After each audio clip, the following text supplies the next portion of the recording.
Esia afi 2020 emo ena yeda so ewo no say akapu na bro na chese afi akona wieye na yeboabo ye ho ama afi akona wieye na adwuma kase pa ena da o my Ghana yenkoma so se betimi aye na eden faso abre o maye na aboa na ahye ye kabamika bia mamu no emu kenaye pa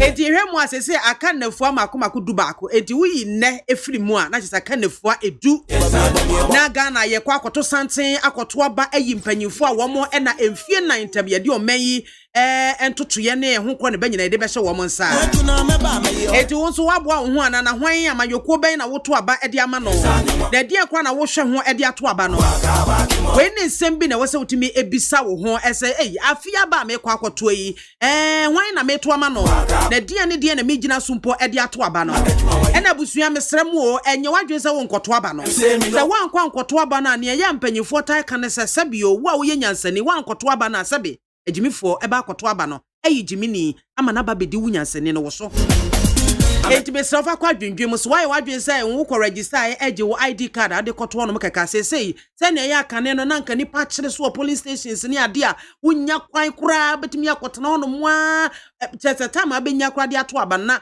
wa bra wo mo ede bo esalai wo mo ede nua esalai wo mo ede nkonwane ade esalai ni nyina aye a thing of the past esan say electoral commission de hye ya ato akoma menei police stations awodo no ukopiem ewo ho a dipadodo no eswatse etimesre wanya bre na take a decision about your life in the next 4 years.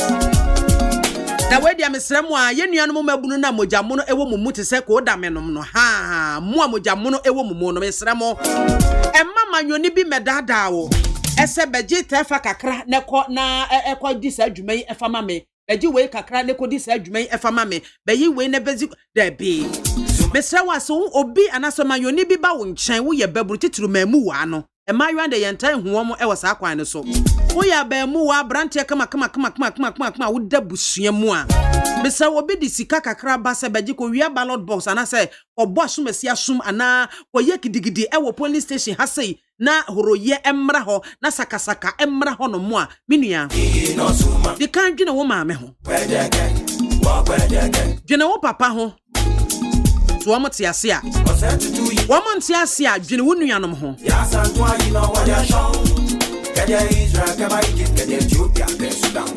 dwene wo nuanom ho wo ga bi a wo girlfriend adwene ne ho ai wo yo bi nso a waware ya wo ma dwene wo yire ne wo ma ho ansa no watu sa na mo emma yemfa wonko ye scapegoat because wo kwa ye gidigidi na se prosifo e chusa se bambo mo ba yire wo hopa prosifo chi se kukwe me kame no mienu se MP anase politician kwa obo pa se kodi sanse hunu no wo friend na o se wo meba obela wo ma o ton wo ma beka se onim wo da etimi se office abre ya na fa wo ho adwene odi sika na ma wa na bi nsha wo ho aje je ne kude na ka chensa dide no you go dide ni du so adu ukuta phone adum no na pa ba bi kura fa ya de obetimi aya ohwe ni nyina ye taxpayers money we ya futu ekwama ye nuanom emebunu a moye mema na mojamono ewo mumu na ye mam bibi kakra bi na asomoni na chese mu ye nyambrasem ye gidigidi no yesere mu jai na afia bato no enibere ho ye nyina ye presa bato no ebekoso asomdwe mo ha ye 100.9 FM mighty no aso egu awutie no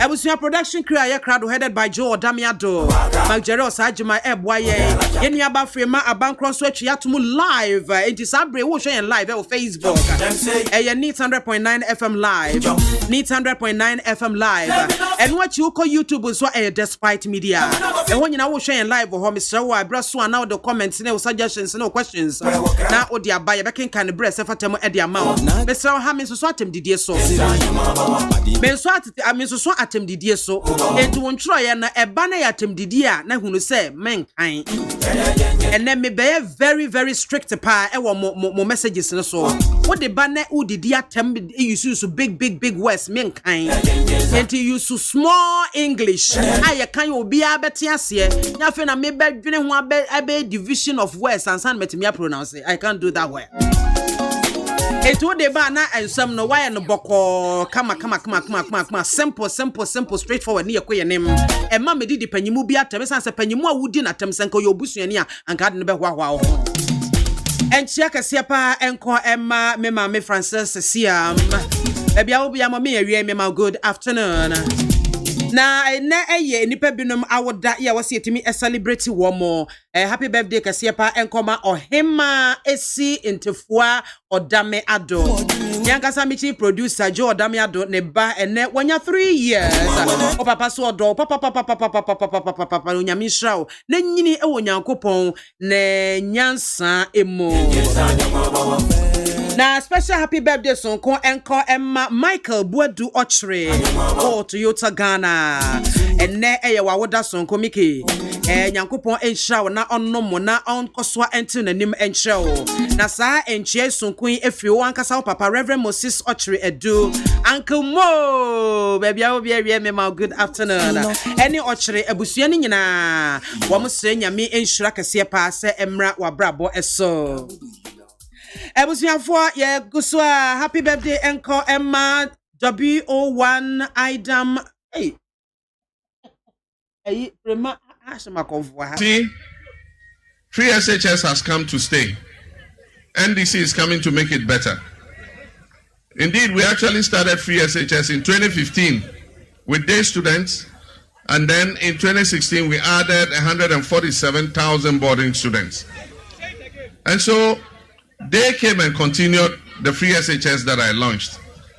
But their implementation has been poor, and that is why we ended up in the double track. I started building those community day secondary schools, of which one is here in Garu, so that we could create enough access for all the children to be able to go to school. When they came, they stopped all those schools. Many of the schools have come to a standstill.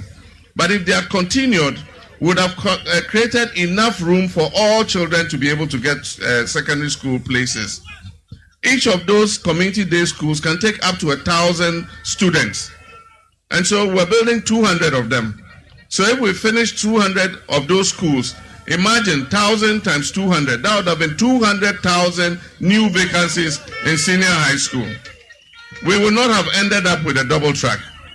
And so when we come, we're going to put those schools, the community day schools, on a fast track. And then your school here, we're going to build a girls' dormitory and a boys' dormitory so that those who don't come from the community can get a place to stay.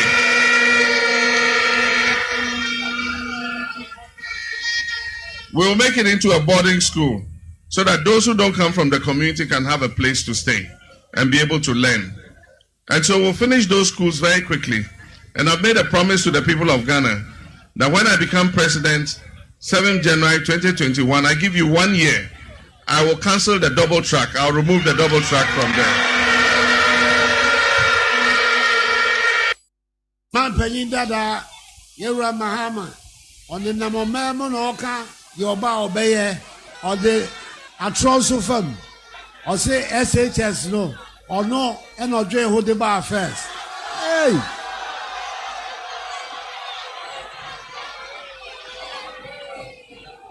eh no ka SHS enya sa baba magana enya ono na na dada me dada Ghana for na ebetumi abakra agi 20 years time and then Sanche if you know over 2 billion cedis are often for school fees and then what's on how to buy or say Ghana for any kaye and 10 year you refia there and then I'm not holding oka the okay na muni madukunti oka sa the campaign attention the campaign has landed in confusion, misrepresentations and outright fabrication. That is the campaign of John Dramani Mahama today in Ghana.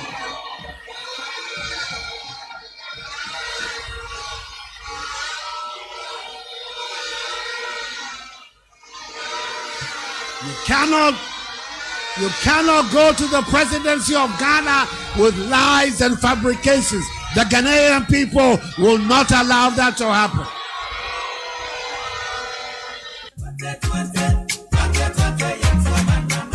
When today you are hearing Nana Akufo-Addo and the MPP going all over the country shouting free SHS, free SHS, free SHS. That is what we call all lie be lie. When today you are hearing Nana Akufo-Addo and the MPP going all over the country shouting free SHS, free SHS, free SHS. That is what we call all lie be lie.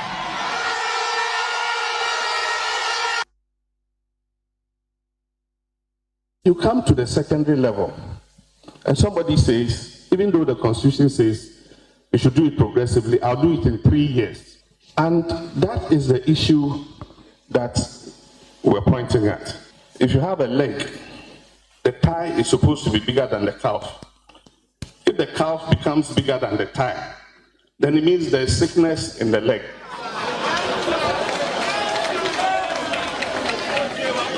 Because if you are spending most of your money on secondary education and less on tertiary and basic, then there's something wrong with your educational system. And so the government has budgeted 2 billion cedis for free SHS for this academic year. If you have 2 billion more to spend on education, will you spend all of it on free SHS so that even when people can afford to pay, they don't have to pay? Because today there's no system where if my child goes to a public secondary school and I can afford to pay, there's no system for me to pay. And so that ad hoc approach to education is something that is dangerous. Because in education, there are 3 most important things. The first and most important is quality. What is the use of education if the quality is poor? Why is it that at the basic level, every parent struggles to take his child to a private school? Because nobody wants their child to go to Saito, because the quality in Saito is poor. And that is what Nana Jane was telling you, that we were trying to do something about by investing in the public basic schools. And we began to see the outcomes. The performance of the children at BECE continued to improve. And she was giving you some of the figures. But when you come to the secondary level, every parent struggles to send their children to the public school, not to private schools. And so we all struggle for the Accra Academies, Presec, and Fansipims, Adesabels of this world. And that is because quality at the secondary level is better in the public schools than in the private schools. Now, what we're doing with this huge influx into the secondary school system, because we want to implement free SHS in 3 years, is going to affect the quality of the public schools. And soon we're going to find a system where people lose faith in the public schools and everybody will pay to take his child to a private secondary school. That is the danger we're talking about. And I can tell you that your student loan plus scheme has been cancelled because there's no money to finance it. Because all the money is going into free SHS.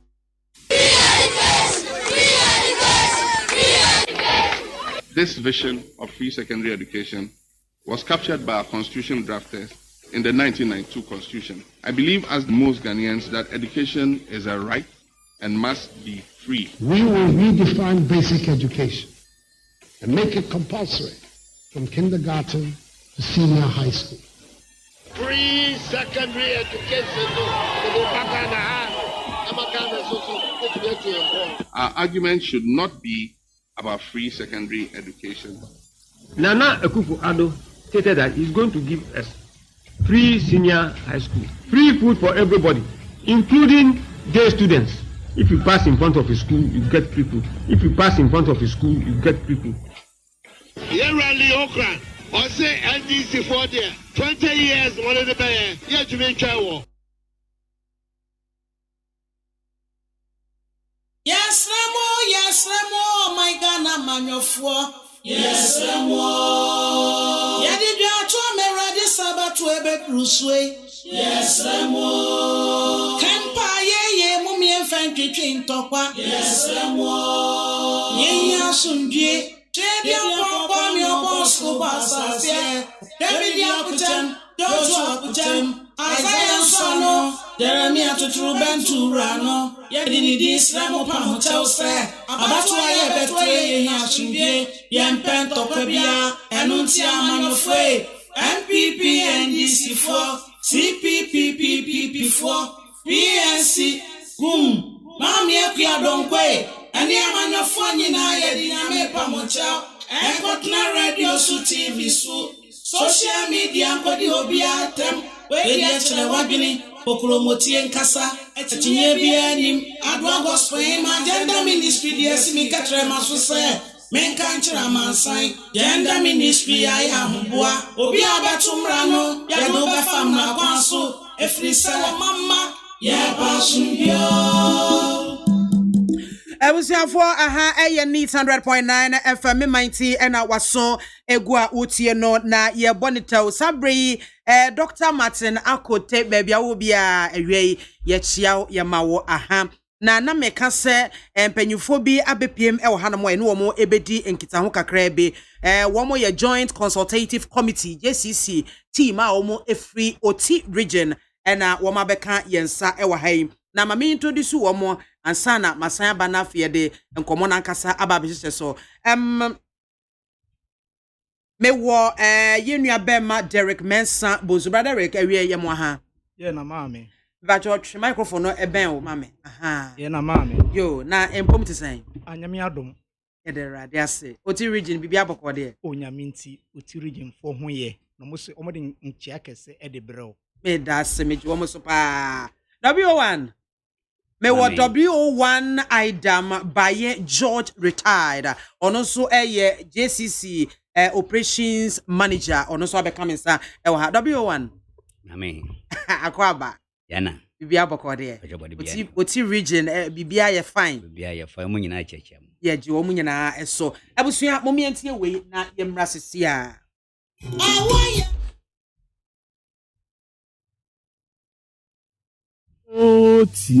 tie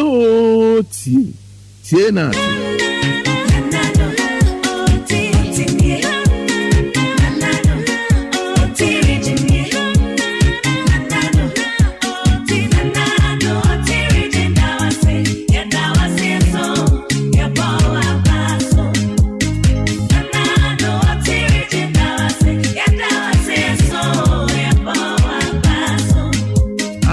na omangana beya omangana no afi apem ahankun adunuma nan na omanfo a ne yeti otimantamu no di en ehia sam koto amansanka bomku enhiama etosudumi ensa no anim nana akompifinam odikan kejebi mahini eni owura JK Mensa a ofikache ne di anim na ehia sam a yede koto won anim na se ye pese ye ka omanga edi Ghana wonyanwo no sabre no ehu echense ye bekwa koka togo hu enu nti ye to hu aba ma ye jetu se ye ka Ghana hu afi apema hankron edio song 1970 ye de yenye semi esankoto omampan Dr. K Ebuzia enim na na oda ahemfro enim eni na apanya otoso anan buemahini yensufre enua ne se ye pese ye tew oti mantam ebiom 1991 afi apema hankron edi okumba akumbu mahina na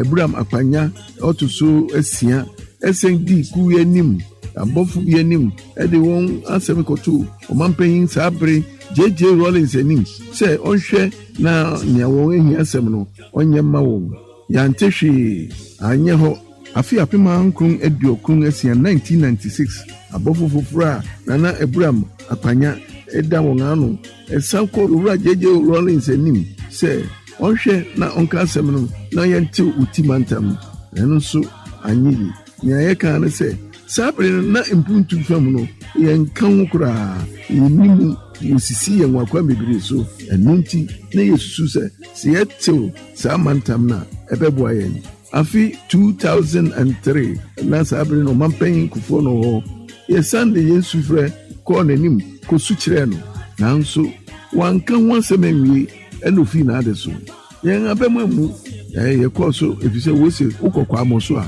no aboso nti June 2017 ye ko hu omampanyin na Akufo-Addo ma enum no otewa begwafo bi a Justice Brobe edawongano ma wakomu ye hwehwemu nse yese ye fata se ofreyen Oti region Hugh nana aye 15th of February 2019 no jetum na ogia amamre tumi a etoso ha ne dumie nso na oyi ye nkwato a share yensa no se afede ye di oti Hugh onipa ya de a osayi se Oti mantam abade a ni ode ba necessary na ye kamfo nana Akufo-Addo money adwuma na se nana Akufo-Addo aye sadi amayende a na Oti mantam eden na kayen necessary yenso ye danase eden ne betumi di adanase no ana se ye beto aba afi ede amana na Akufo-Addo asanga betena so ifise ni owo ne ba no onu nunum kwan a obetumi ahwe na afa se ye ja obi fufuro ana ye to aba no obi fufuro no ba ahwa ye besan adan enyanka bi o you enunti ye kesi nana Akufo-Addo ye to abai ama Oti mantamfo ye sramo bia enye na isenya nonkoto aba ema nana Akufo-Addo no metra so mfie nnen bi o nana Akufo-Addo adokwata biribiri basaku uka ya waye oyi akashire wa mehianfo komu adwo won dodo okunkom wa manipa diame nana Akufo-Addo ejemi ajembe Oti region se watawe ti se pempim nana nokware nie ahotonie moni adwuma nana wonkwaso wie nana no mahemfo ene omanga titufuku a yefra ni JCC a won anso ene kopre eje Oti region ba no won adaroma ye den ka bi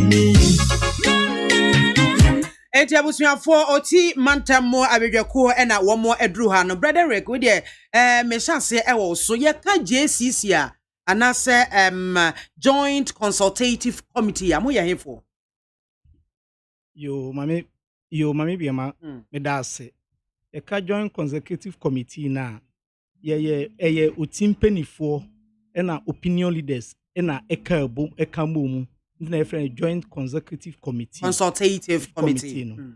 Okay and dia na moye modwuma ne san wotaye benti na motese akoyi em say mami BIAMAH endwum na ubo ye no sebi ye botaye ne say ye beka ye ho abom na ye de develop Oti ana say ye ma mpuntuo ayeden aba Oti na emre no em say before 1954 no na ye share Volta region ase na quite recently and I say na nsemua na yehu say no ye mpenifo the petitions bebre the akọ ebi afa Dr. JK Busia and nsam anyeye our late President Rollins, may he so rest in peace, anyeye enana President Kofo Ebeye bibi kakra nso anyeye ena the late Mills so may he so rest also in peace and also so anyeye ni nyina ne say omo the petition e de command won say no say bi say dia Oti anase Volta region eso no omo nti Oti region free Volta region mu na entumi endevelop omo ntumi endevelop Oti region ni na ni nyina mu na ye late Rollins mpo de me kai pass embre bi mi sua no omode ade na me TV show mpenifo na Abraham Akpanjane na kompinu de ade koma no yo kan ni se no mpuntuo na mopɛ anaasɛ mopɛ sɛ munya mo region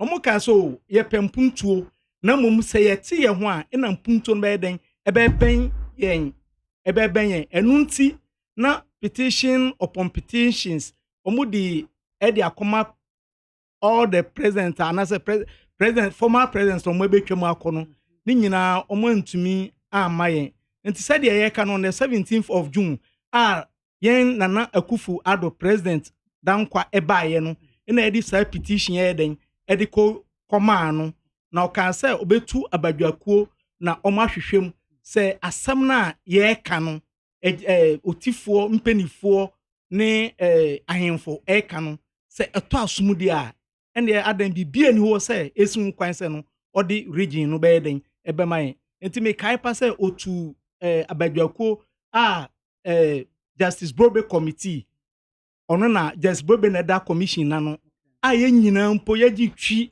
otifo mpenifo nyina gi twi edi commission na no ekọ all the district capital ewo oti ye ko ba bi se krach kete krachi ekohia krachi mahene ekọ nsuta ekohia buem mahene ekọ pasa ekohia asa mo hwe enkura kase a ewo oti mantam no emu a ahemfo ho nyina mokọ wo na so ye ko nyina nan so ekobisa won no mo so ekom ade won ache mpuntu ho koma na ye koma nkasa mpuntu ho kom enya koma nkasa e ode ye sebi ma me mfa ndwoma num aduane nie enam nie bibia wo nte nye sebi ekom physical food anipa edina mpuntu ekon nti ye wie side ni nyina no omoti committee no ewie won adwuma ni nyina no na e wo se ekoto aba ye friend referendum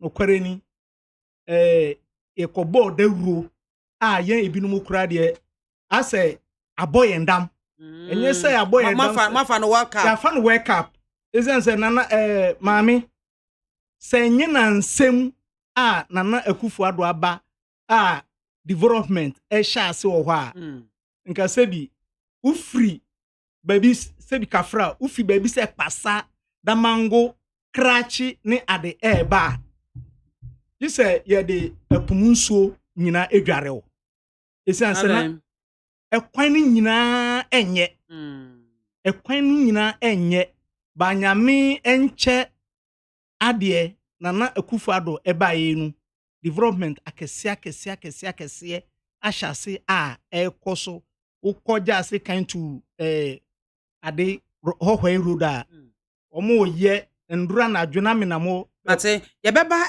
empuntu no so na mamemra EW eso ebi mimi saw JCC koyi mefa se mo sha operations ne mo dwumadi ase ache mami me wasi bre afesuno made sakwanyes beda na akofado ase da yemampani na beche na beda chiri nso ase daga na ofo nyina ase atefo nyina medemase in fact yesterday we na che achepa o hwe se na ayi Mr. Derek Kaya no started somewhere 1954 enye enne asem kra sata na yenwo yen sata no kwa na ewo under United Nations na hwe na Akpanja the first na ayi na JK Mensa krachi omunyana di we petition koy that time then United Nations just oti region yanya it started from government after government ohunti uhwe ayi sisi yakra na yebenya sa ayi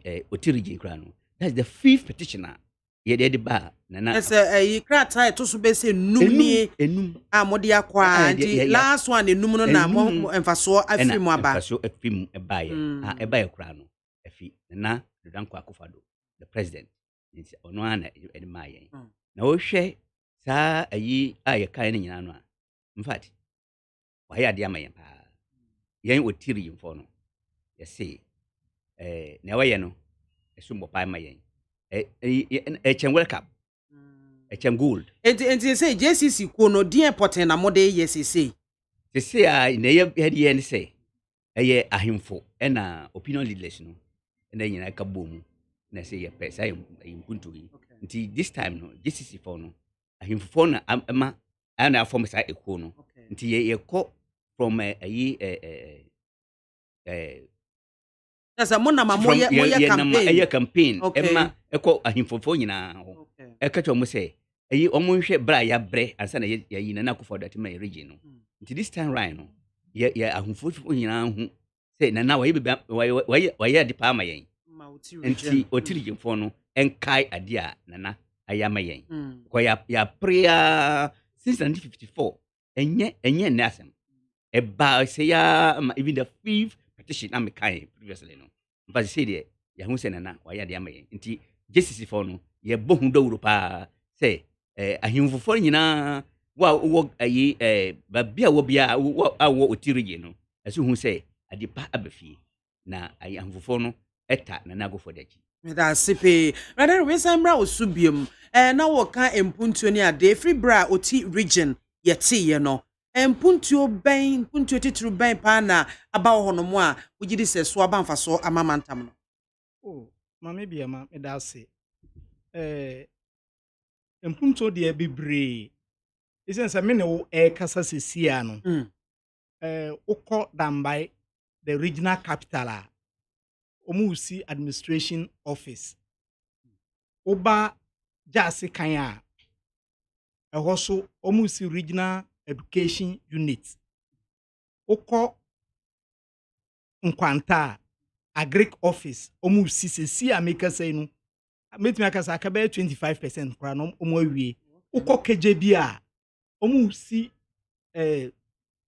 F insurance office ukọ duru we Krachia Fidel Rules Omusi ni office say udru Dambai me pese da kro me abefa mumu bi e de mu akọ Magjerry na beko me de no beko dodo beko wakọhwa beka ehọ nsam udru Dambai a wutwa nsuo nu e de akọ kete Krachia na nado ye president nyame nhira no nyame ma no nkwa tenten wa wie saa kwan no from Dambai to kete Krachi wawie ekwan from Borai ekokodru Pandai nanado ewie KJB just second to Pepesu road make say machine ejina so a omoye wawie just waka kra no wawie just second to Hohwe first no to take you about 1 hour 15 minutes from just second to Hohwe by enra mi twa no enokra eye anajo no kra no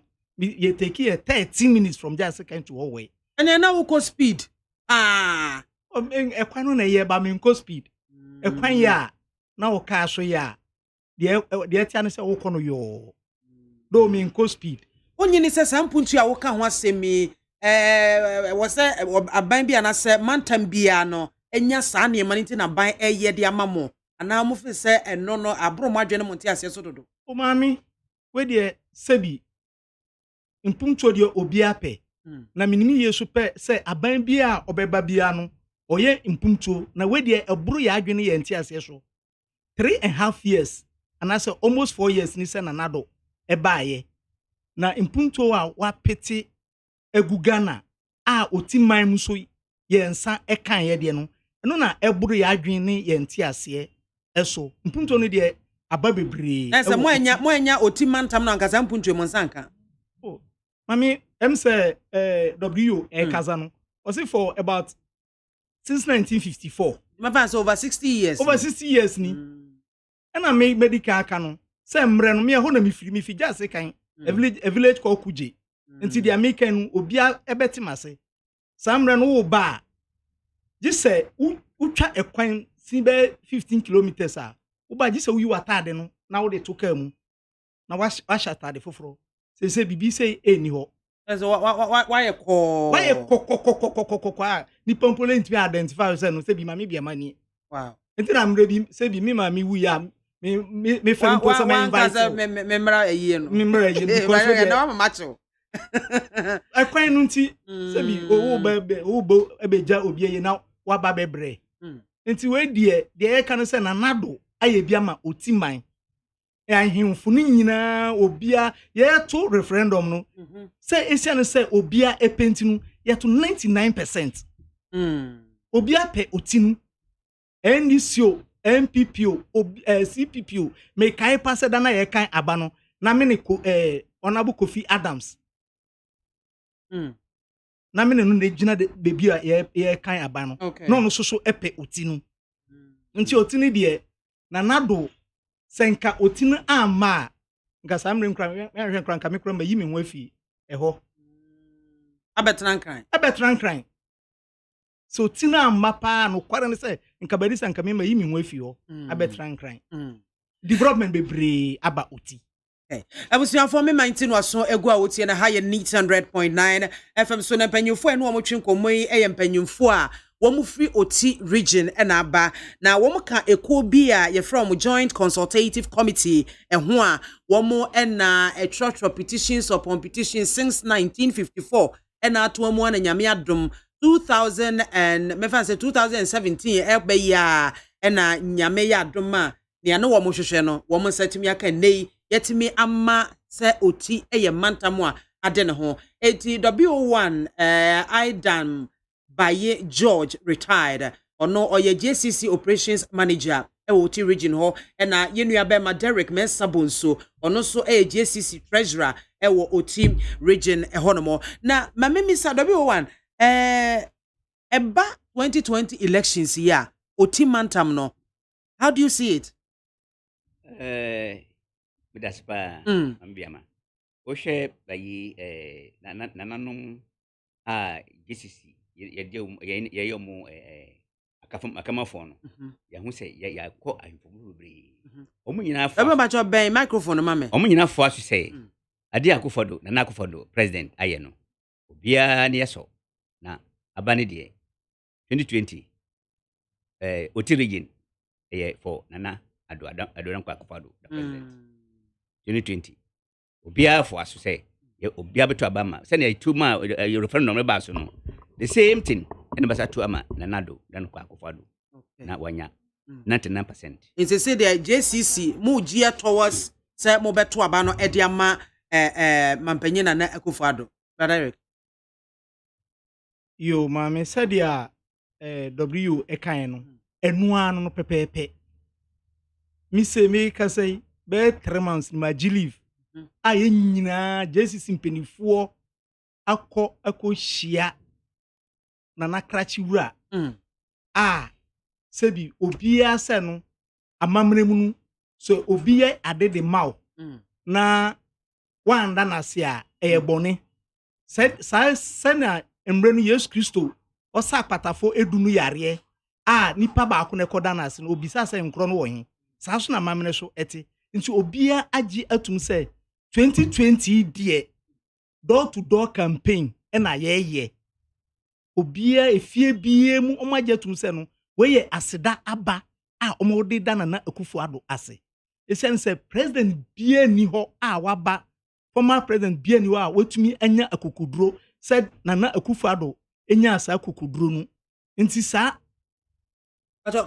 ba toy die aseda aba na ye de ma Nana Akufo-Addo na mekai emrebe se be 3 weeks ni Nana eba adambai no nipa from far and near nkura kese agi Nana eba adambai no unima we kase Kumase anaso unima we kase Koforia na ye rally no nipa gise twi nso to sada no nso bia se no opese obetie Nana mpunto bebere na omode abaho nti se obia anya gise no ombeto aba no Nana anya kwan ayeden atwa ni mpunto adwuma eso esense ye hu obi nwo ne ba no bi abeto ne din and obi nwo ne ba no de ama obi se onhwe no nti otifo nyina se eye asida aba na yede ba Nana Akufo-Addo 7th of December. Okay. Nabi onsama etwa to a wo de eto oti region for name JCC members and Afghana man nyina name. Na me da ase. Ayi mpuntu na adwuma na kan wo de me ntwa adwumra kakra. Ayi ne na ye ya me say person kofo hu. They say wo hwe ambulances no Oti region omaya 9 ambulances no ma yen okay na ohwe one ambulance one constituency one no ambulance yes let's say Oti region more constituencies 9 yes nti munya 9 ambulances na fish no ohwe secondary school na ewo Oti region no omaya 13 new buses all the secondary schools ewo Oti region omaya 13 new buses na fish no ohwe kra na even hospitals no every district bia banya district hospital no ya shase na fe ya be shase o ma shase yes see amikan o ma shase na even as at now district hospital kra no rawra o ma shase ye hu bia e be te say regional hospital rawra nti hwe mpunjuma no bebre na waye amayen enti no ni ameme pase Oti region for eti and say this time no emranaso ayasida ana yedima na nado say wa ya dia mayen wo hwe boda me seremika wo tema na omoti upper east and upper west region no ene kra no omumre te sesha na ya bre but omudan obi a late president Rollins ase nti we nso no yan Oti region for say yepa ayimfofo nyina ene opinion leaders nyina yesi we no aba na ekokoto no edito amana nado adana se nyame nhira no ade a wayɛ mayen Oti region no yo medase pa w Brederick unsu sama etwa to kra yo ma me medase se dia w ekan no sebi abato no adwenkyere we ekoma Ghana man nyina adwe na kwakɔkyere enye kontiba na yede kwakɔgyina baabi a yeden yeto aba no adwe na kwakɔkyere ba Oti man nyina de ye nyina yaka se thank you vote a yede ma Nana Ado enti me fasa kwanya nso asre Ghana no ye ni Ghana mienu bia ye ni Ghana bi wo ba bibiom ye wo Ghana ba akopɛ ye me fasa kwanya nso asre se obi bia ukokoto abawie a bomode na kofie na ye ba bekan a no waba memfa kontiba memfa panie kura enko ba bia ye to aba no adwenkyere na ye kyere se bi Ghana no ye wono ba ako ye mma se ye bedi obi atem ukwa menkodi obi atem to aba na firi Oti region fo a mutie mi mu amwo enkran ha mu amwo Kofodua mu amwo Kumasi Oti region mu amuni mu amuma mu register ewo Oti region nyina no se mra no duru a mu obia emra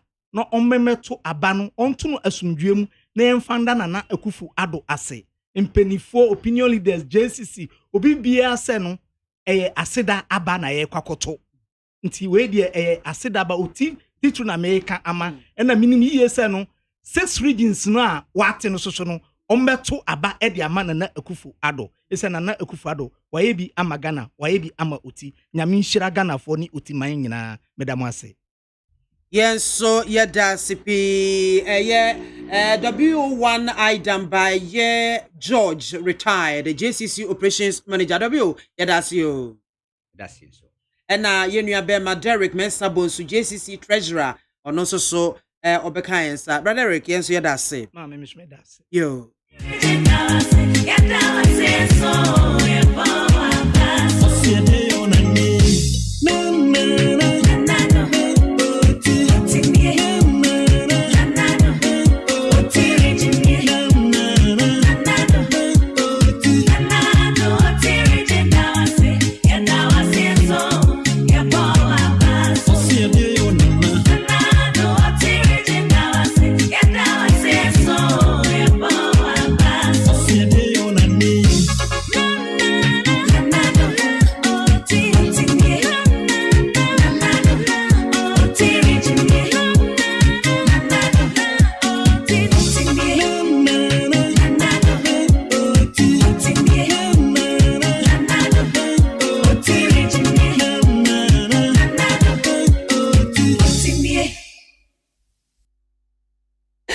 Abuzia ehaya neat 100.9 FM me 19 waso egwa wutie na mamemfa messages kakra FM Paddy Fifi and was say BMZ1 greetings to you and my local governance lecturer Dr. Martin Akote yo ojo sopa Fifi Mr. Paddy and Kuma Foster or the way free Achim Ayrebi was say the truth will continue to be said. This year's election is based on records. Our President Nado has done massive development in all sectors. I and Kuma Foster and Achimansa constituency accept 4 more for Nana. And Kuma was signed the abase o de ba ko pe ba ibehunia can come. Azeman Eddie Free Azeman Ventures Chronom Nanado has done a marvelous work for Ghanaians, so we are ready to use this year's election as appreciation to him due to his good works. Rocklin Bremer Bar Rocky and was Mama has lost the game even in advance because he doesn't understand the modern day politics of evidence and proper projects. The time of green fake book politics is over for them. Nana and all MPP MPs shall win every seat. Oibo Boatin the way free Achuma Nyeberhim in Kumase was a 4 more for Nana to do more. Greetings to Honorable Ajay and Shere MP for Achuma Webeja South and Dr. Kinsley Nyako incoming MP for so Mickey Opolo and was massa come off for day Mahama. Hey, what is that? Roxanne Doe and was Nanado should at least say the truth small. That is true. GM started the free SHS progressively, just as he Nanado also started his own progressively from Form 1. But my old man Nanado decided to play politics of lies, and I'm afraid this will not help him at all. Kakape, and on the fire. Kwame na acidity, way every atrensia, for atrensia, no say, by hook or crook, Honorable Collins Dauda will maintain his seat, number 2, and then also what they abba. Musa Shaibu, way abba, and also due to the wickedness of, Mr. Martinamidu, he intentionally occupied the office of SP and left the job in an awful manner. This should be a lesson to all NPP executives because the president, with a clear intention, thought that all-inclusive government will push Ghana forward. All-inclusive government will push Ghana forward. Pamena CDT, Achensi also watching live. Robert Oforino say, hi, NEET FM. You are the best radio station in Ghana. God bless you. God bless you too. Kwakwencho too is also watching us live. Also came Michael say I was a member of NDC, but I will vote for number 1 Nana Bernard Yonkodo Ado Biakoya for NDC because Nkonya got good roast from late Kwabena Ejeyi Ahe PK and also 4 more to do more. Ibrahim Gariba Kenya and was say what the way for Yuko Mr. John Mahama even 110 premium you couldn't do it. In fact, that's it. Manawa Ba Steven. Ghanaians are going to vote a thank you vote, not a serendipity vote to 4 more for Nana and 4 more for Boniface Abubakar Lankwantanant Madina constituency. Zona Asmeniwa is also watching us live. Ghanaian facet and was the NPP station. Yeah, that's him. Manao Ba Stephen was say, Massa, forget yourself. Exodus Yimema and was Nana Ghana Dawase. 4 more for Nana. Joshua Osei was MPP is losing these elections come what may. We Monsembia Mode Abba. Your best say Obekoswa na Odo Adventure na Abba. But me Edia for 050-372-1744. 050-372-1744. A breast sefatemu Yabekin can come at the Abba. I was your one cry and sa Kansas CHS University of Ghana, Legon, Political Science Department. 1 more aye survey be Nasa survey no enoma predicted esse mfimpim no ene aduno abato no ma NPP ama yokoya mampanyina na adodankwa ekufuado eda wo mo ano no obenya 51.7% ewo nkunimdie mu na for opposition ama yokwa yera John Dramani Mahama so eda no wo mo ehwe nimu anasenhwemu a wo mo eye ne nipa wo no mu di nkomo no eba wie no nipa best 40.4% ena wo mo ebeto aba no ede amano na nwachi ye Ghana Union Movement gum yera Christian Kwabena Andrews ye chirabosom wono ena eto so miensa ewo sa survey ya University of Ghana Political Science Department womo eye ye no na ye behwe se betimi ni empanyufo atwe eho enkomo wom je se nipa be se mpem du baako eno mutimi ene womo edi nkomo e wo Ghana fana bebia na emu ha mabupen be se aduo wotwe ena womo chem se womo de campaign message ya eba na no womo hwe ho e de ato aba message a wo political party no wo carry no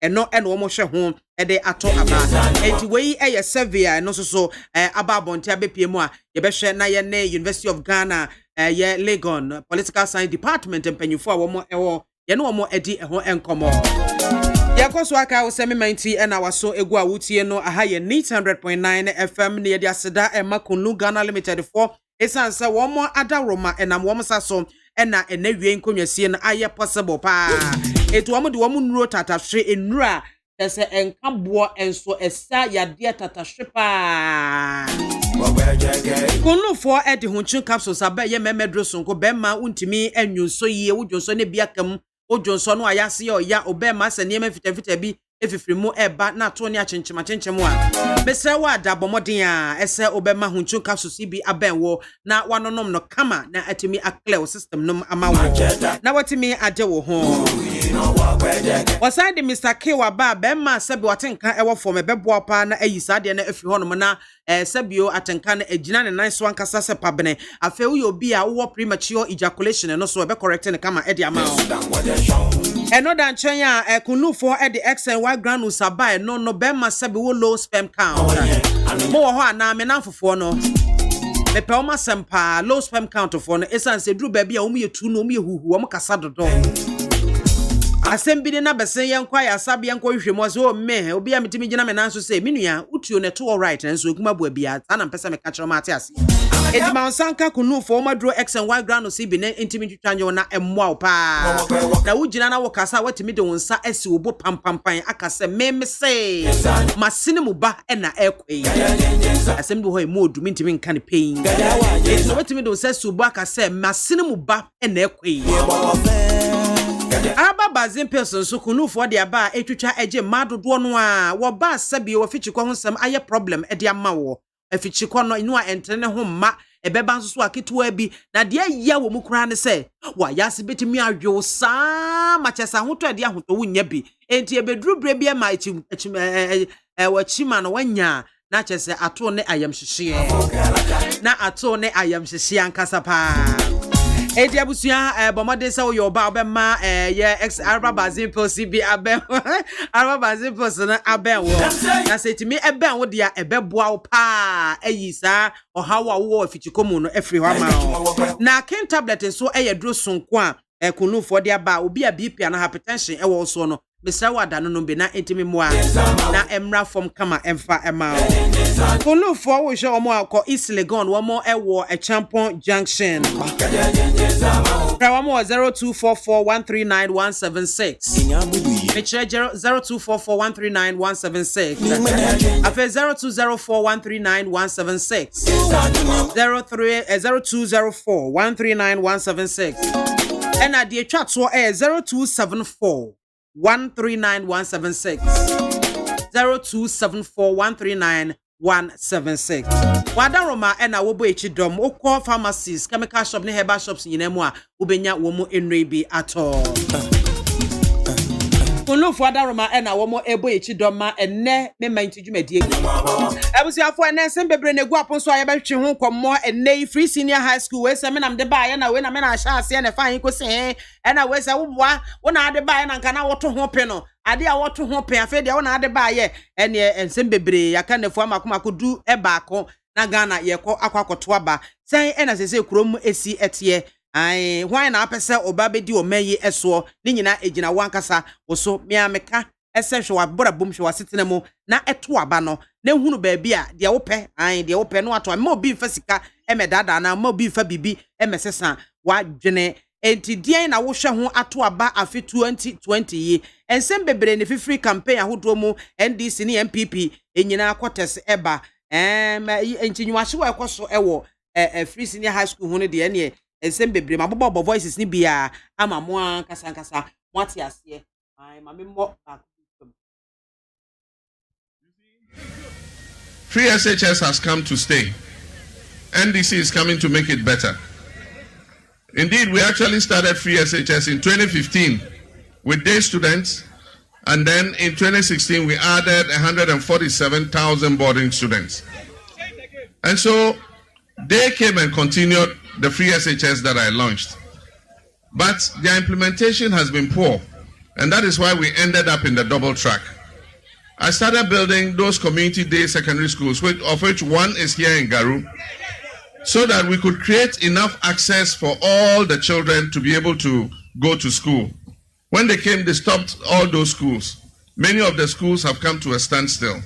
But if they had continued, we would have created enough room for all children to be able to get secondary school places.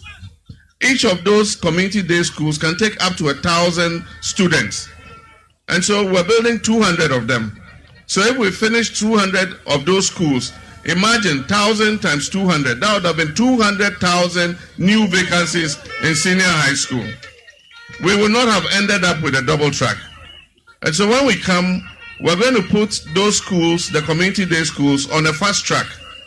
And then your school here, we're going to build a girls' dormitory and a boys' dormitory so that those who don't come from the community can get a place to stay.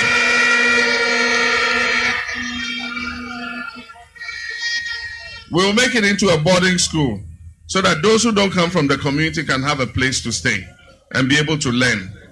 And so we'll finish those schools very quickly. And I've made a promise to the people of Ghana that when I become president, 7th January 2021, I give you 1 year. I will cancel the double track. I'll remove the double track from there. Man penyin dada yewura mahama on the MAAME no oka yoba obeye on the atroso fam or say SHS no or no and odwe ho de ba first. Hey,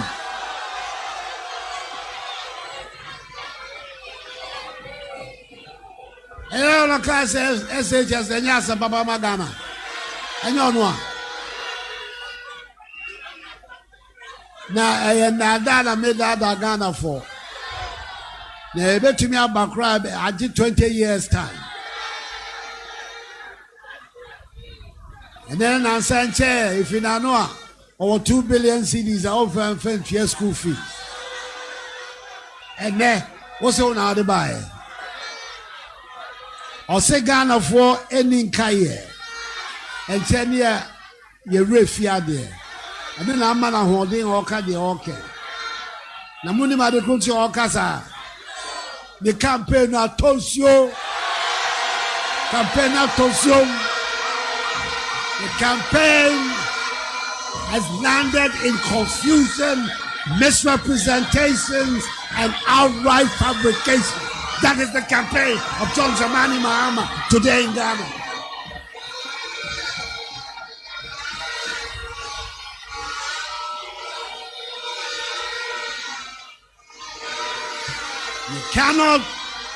You cannot go to the presidency of Ghana with lies and fabrications. The Ghanaian people will not allow that to happen.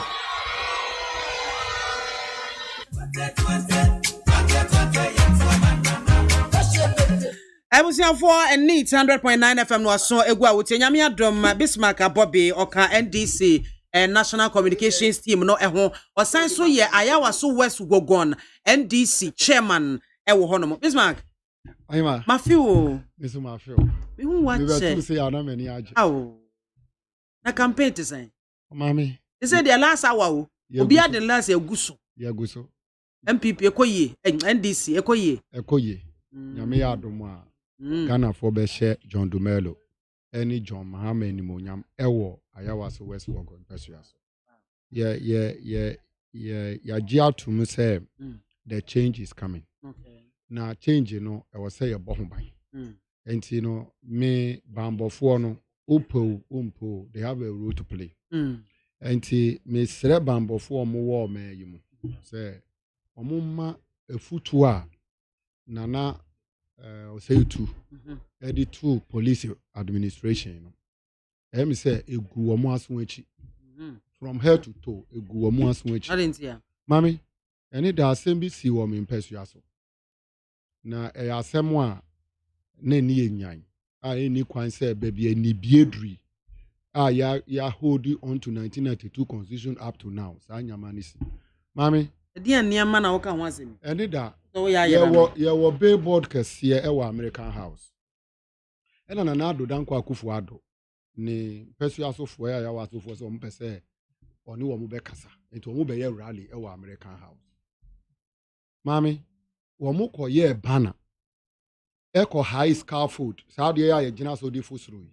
eno mu be hihye eno mu di wo mu banner no ana na do danko awoso ni lady alasa awoso no mu di be kata John Dumelo eni John Mahama billboard no so mami ye kodru ho se de ya tini ye ko enso na ye nokre ena ye free MPP organizers se de mo aye ye nyina ye marketing etia o man yimra omo bebu ye ni uti opa na brand ye wa be fa ho no we pagya na taas no we hu say tuition no ena me free police commander Superintendent Bismarck Japan me am name say East Airport Divisional Commander asem we sinie na bra papa iba ye behwe manim ebisa me say die na esi na me say enie me di picture na send o eye omu hye ye bufuo ye criminal code na ewum so obi ya de na hye we bufuo a police na wo say we de o friend ma frɛ police ni na ba o say oni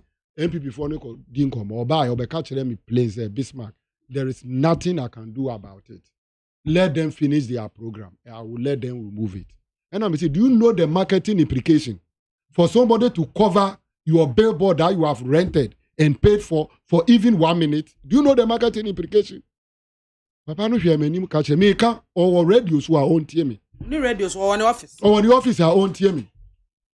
Or Superintendent Bismarck Japan minina ye dwuma mretiemu any that or disappointing me. And my assurance said, December, we are not secure as a country. Because the police will never be on the side of the citizens. Or General Kachremi say, I should call my boys to leave the place because he cannot guarantee our safety. No, or call. And no call two ni kapu no call. Or Superintendent Japan. Now so no boys jamu fi ho. Now Ujina no be the two abetwe ho. No way who say situation ho. Mami ube jina ho. Yes, sure. It was one capture be. Oh, one capture be. Me wia. Because we are to say visible, so capture come on. It is a be obi a fa ho no etu okita no say wo de try na picture. Se me ka se bo sa anyway a. Ebi a wo be ka se enye authorized because I'm not the producer. Ye wie show yi a me bo akyerɛw. Na da wo be ba no wo betimi aka se audio bi a me kan me boy and wuti mu nsɛm. Among them, Efremi Kachremi said, that was the plan.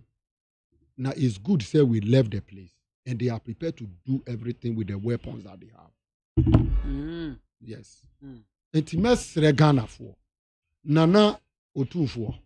On free or mubium. Otunfo on free or mubium. No son to Ghana police for. They are not prepared to die for this country. They are prepared to die for politicians. Nana catch on say NDC beba yebeko. Ba u police ni unko retirement o. Unko retirement. Enti no mesre se ti ebambofo no wo munye den.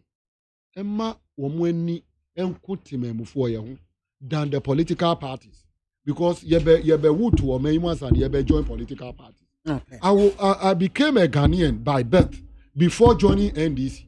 So anything that will go against this country as a sovereign nation, we have to stand against it. We have to speak against it. And in the Ghana police, in the Krabate, why I was always wagon. Omuma missing a family. And Mami who said, no, we are not doing the best for this country. But as yenu abema Bismarck Bobby and we I shall say we prelim sign. Na yenu abema Tony Danso is watching us live. Tony, baby I will be a mechia ewe ye dase pa so team no ye dase papa ye ni genia we ye maye no ye. Na Dominic Champion say, hey Ghana, we thank God for Nana Adodanko Akufo-Addo. Live long and do more. Greetings to Anaman family Takrade and our disco tailors Takrade. Na Guy Jesus and what do we abba and was more sacrifices to be made. Parents should protect their children from traveling to their former schools to cast their vote on the 7th December 2020. Pray for Ghana. Guy Jesus of La Paz and Ede Sanseme Eba Emmanuel Kofi Tewia Onose Oshe and live Richard or Heneba Adumakon. You former President Mahama, you have realized that the free SHS is going to give Nana much vote. You are claiming you started. No, this is empty promise. Yeah, and also so what them Abba Bismarck. Set the ball rolling. They say free senior high school na yetwene abasane srei yetwene daawere we say me na me de bae we say there be entro na wutwa we say wo ND society I know say definitely me bisa say why na the free senior high school ba abaka say John Dramani Mahama na de bae free senior high school me sure say na during arguments near the NDC na motai kapa say a constitutional right of every citizen say unya sa free education no. It may be say free senior high school its implementation no akoye as a country am I yo mami BIAMAH da wase nansa na mekasa no so obe mam kwan ya me pese me ye voter education kakra okay na ye maame no ye nuanu mu afi na omo koto aba edikan no omo be hwe how to manage the ballot paper the ballot paper no de kuta me no say na nyame ya adom a yisi di beba umpeso aso any wo police stations me ba cho say de ukọ na ye hwe udin na odi wo krata no na ye di paper we ma wa e wo say wo hwe say yisi asenso a ye friend stamp ye di bebo e kire ni ye di amount de ebinu mu ye ni say ye hwe wanim na bia you need that confidence in yourself over there ebi a ye ma maybe when ye fi kakra open tem akọ ye stamp we kire woko to a yen kan san say yisi stamp ye dey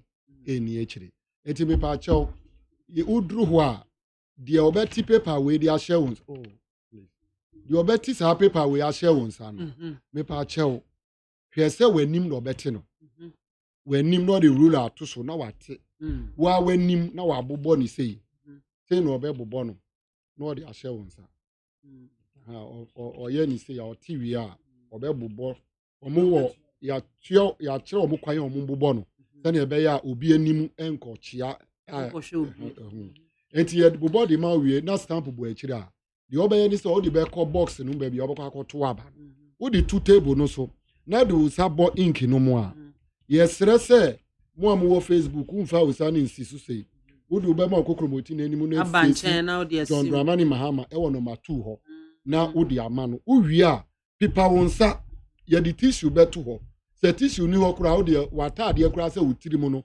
fa ink ni pipem na make sure say wo ba be fold ni back wo be ye fold ni back wo be kan to so no ink ni nkoka obi anim wo kan to so wi a boko na wo de akwa akoshem sa na wo be ye for both presidential and parliamentary enti no yen hye no enso sa mami that's for the education me mesrew metie mi nkan kire say on the spot ubisa me say one of the free senior high buy mi nkan kire say ye MPP NDC na san say ye nyina ye wa adwene nti no me kire antecedents enyama esisi ni bebia ya beduru na wa adwene mu no we hu say NDC wo mo afam de wo mo yeye a ama ye hu de ye hu ni MPP wo mo afam de wo mo yeye ama ye hu de ye hu mami ye constitution tailors, barbers, journalists, any akrankre bebre, yes, fishermen for Yinakobi.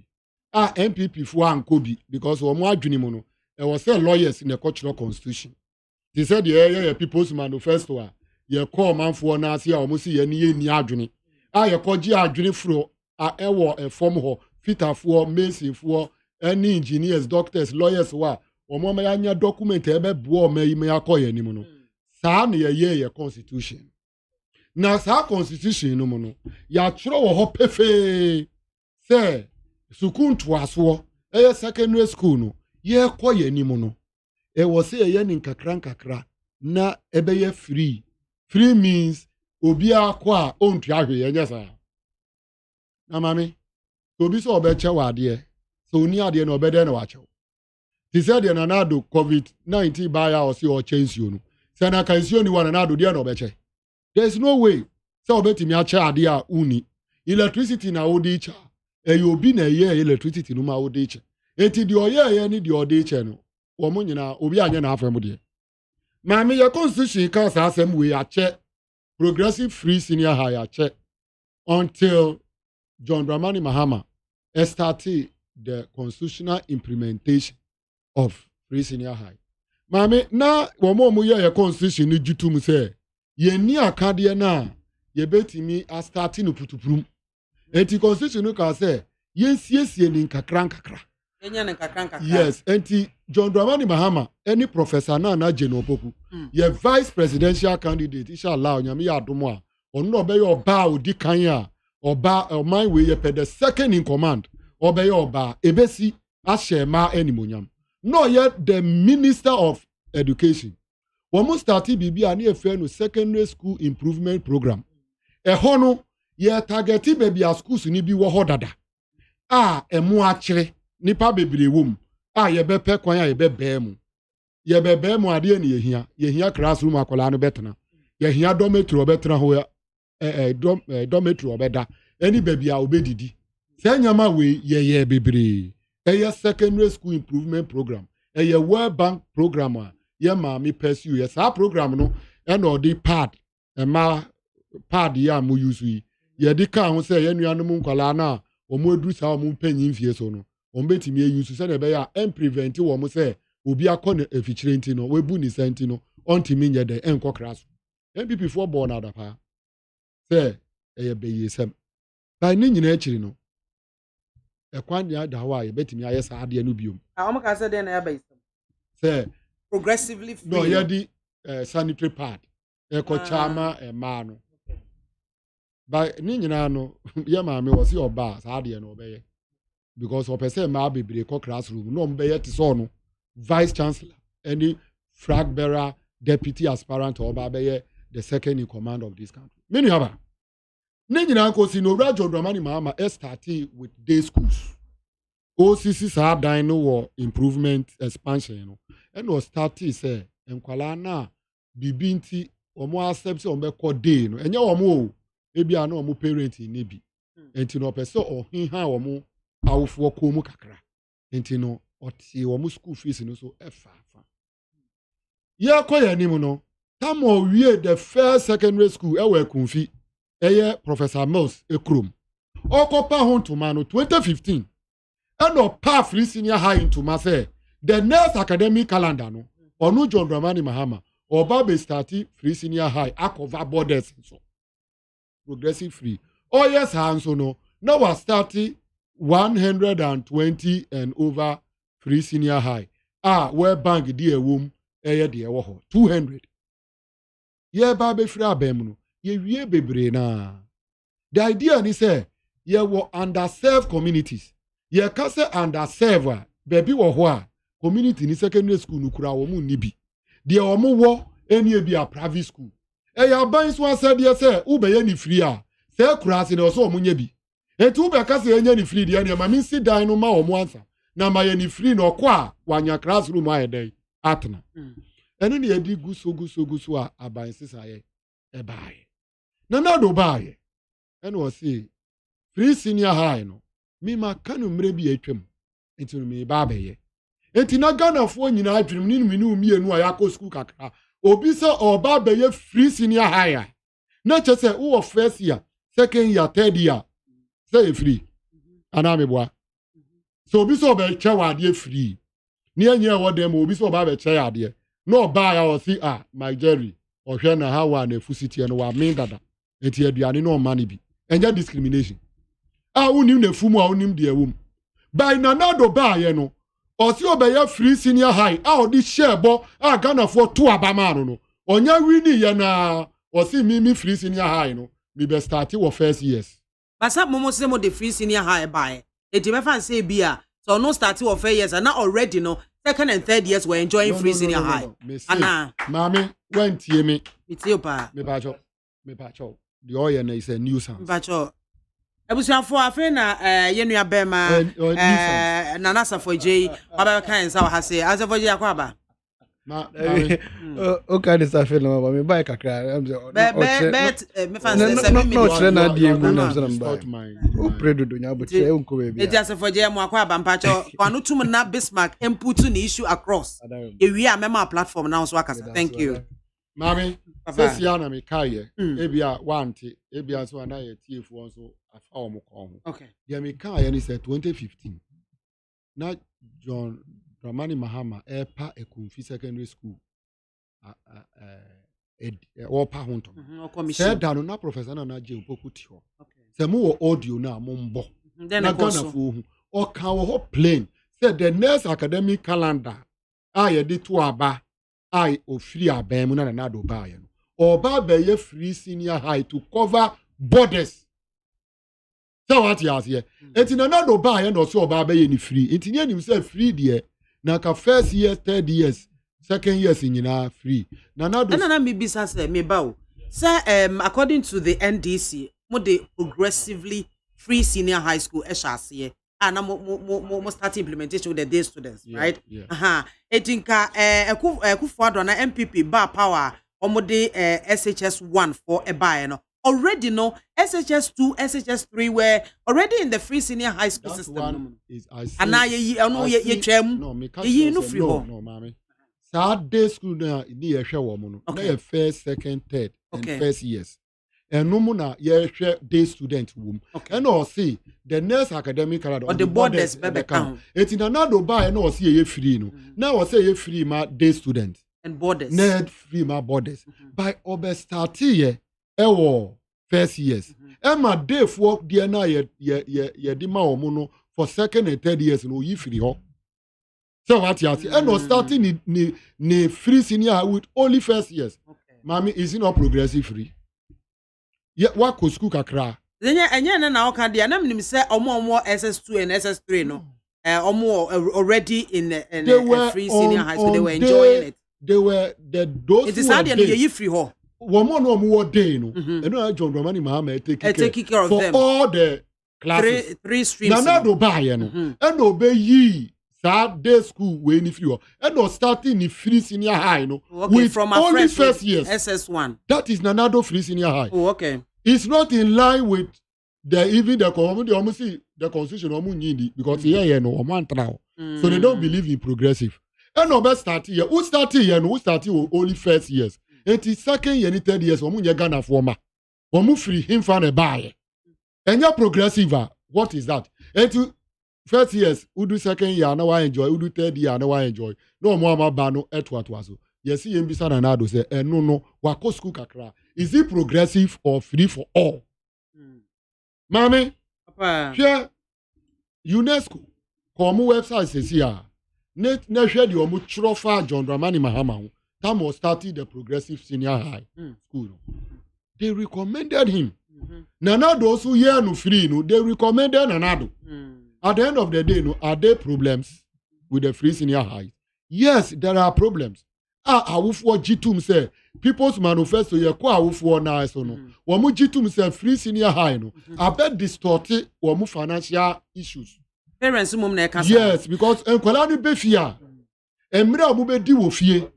Se wan pe crisis ama kola na obeko no ya mutu de wesua no and the ref ayekwa so be spend so many a man say wo fie oh mama me kita we bi wa ha say we graphic.com.gh ya nka say graphic na August 25 2015 GS releases approved fees for SHS.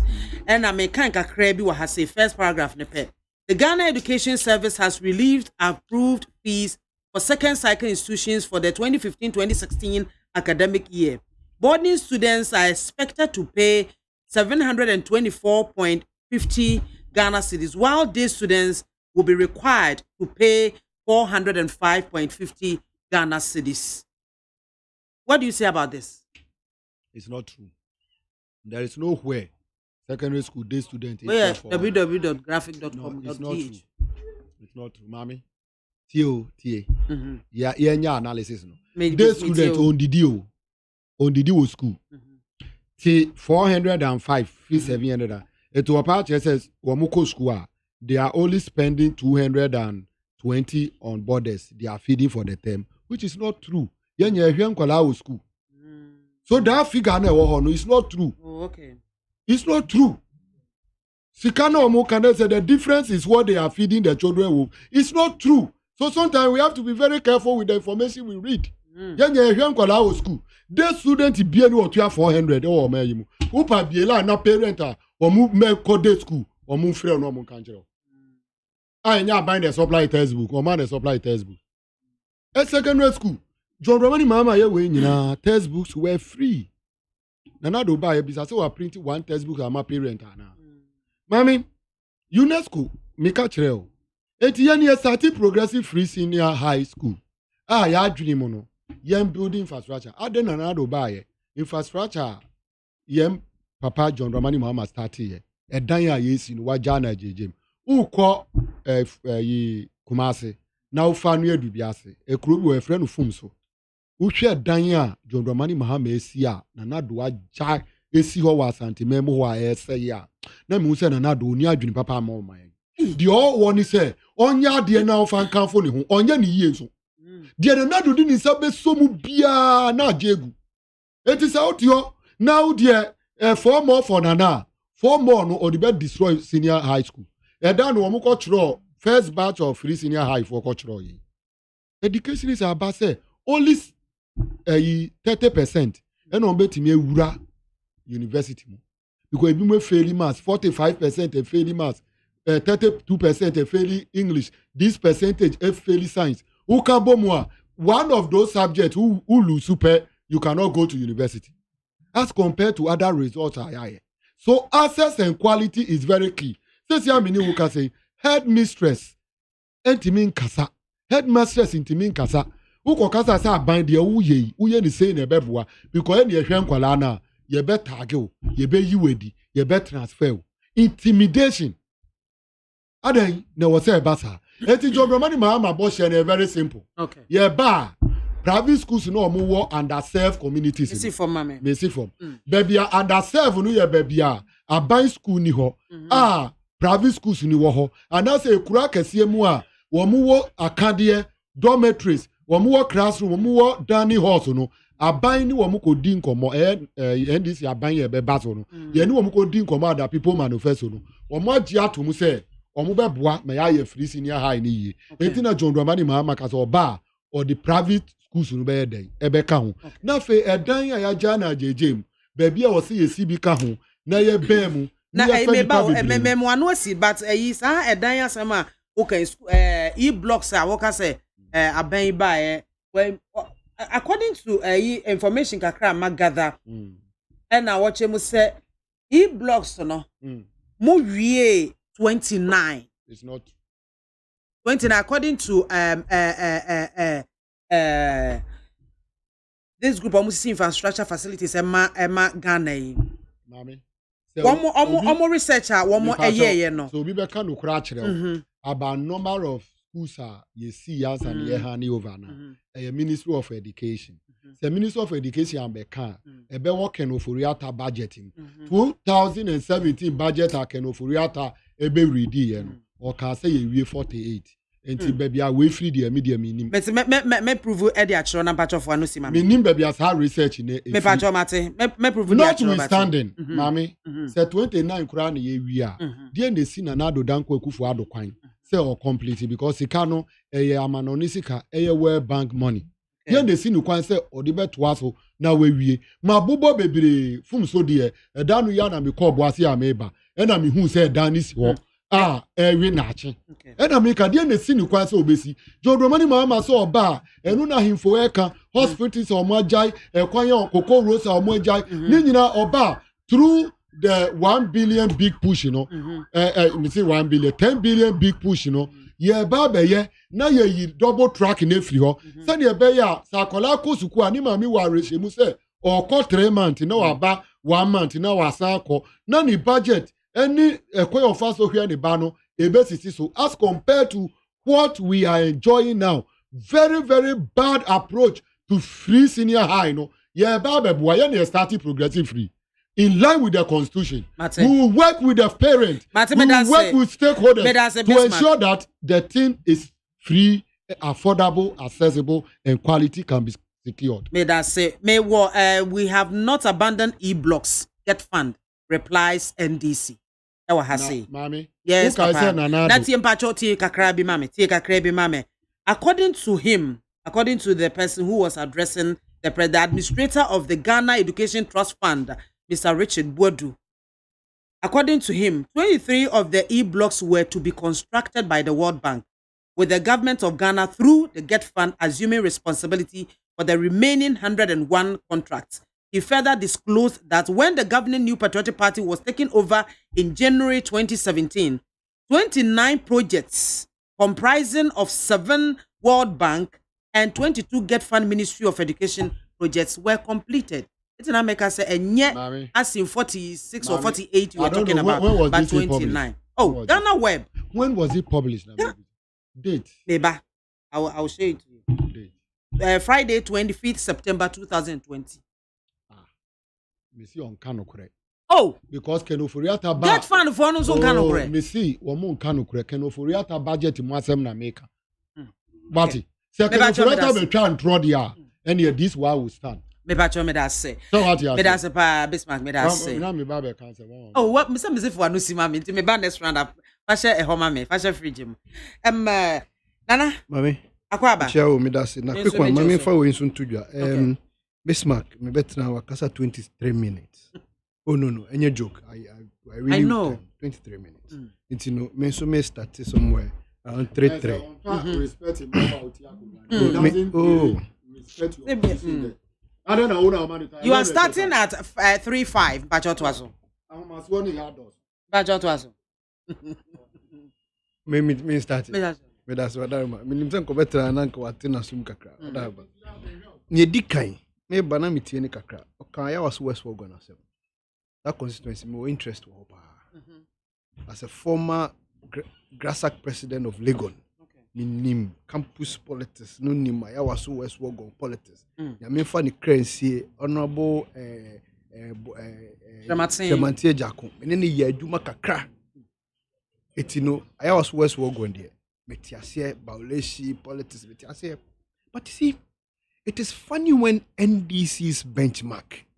The Ayawasu West Wogon by-elections. It Utimusen Krofwe Nyachum Papa. Why? Yes, Mitchell.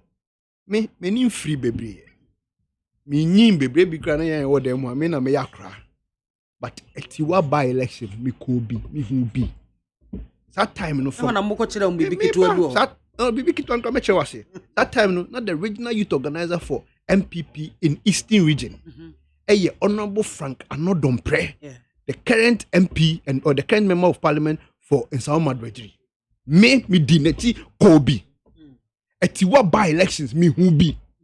Talency by elections me who be.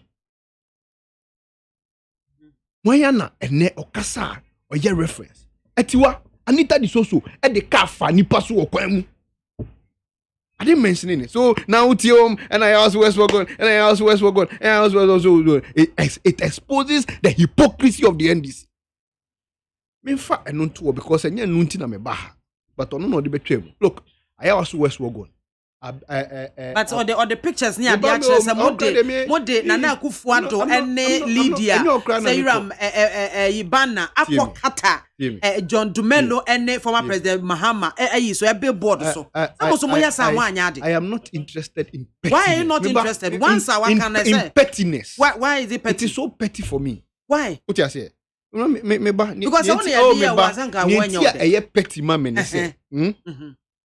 Ose obi de ne friend say pull up stand o say banner afa o billboard anim number 1 e dey cover number 1 one touch o billboard when you billboard when bubu billboard what you say why any hwe obeye program ho e na odi afam anim what you say now the best and the perfect thing you did was to report to the police by minimum common room could hear because mini obi what you say. But I believe that the police might inquire. No, so baby, I'm not there not to.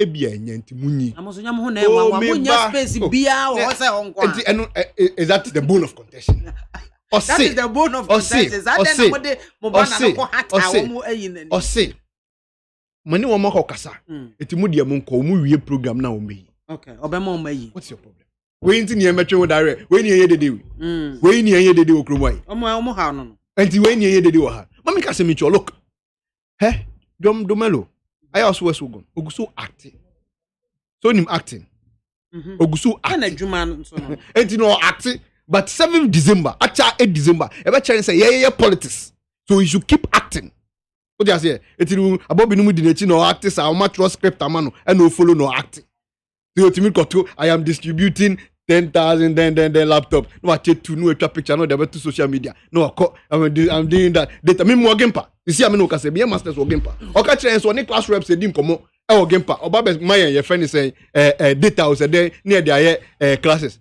bizane say o ma obi a bizane say me first degree me first degree me see me a master student in gempa on first degree friend e ko di nkomo me ba o ko legon me o se mi kasa o kasa mitia na ufugu na yam say o ya kasa mitia na me fra alaji before going to Gempa I was in Lagos what's the difference between first degree and second degree I look your band beautiful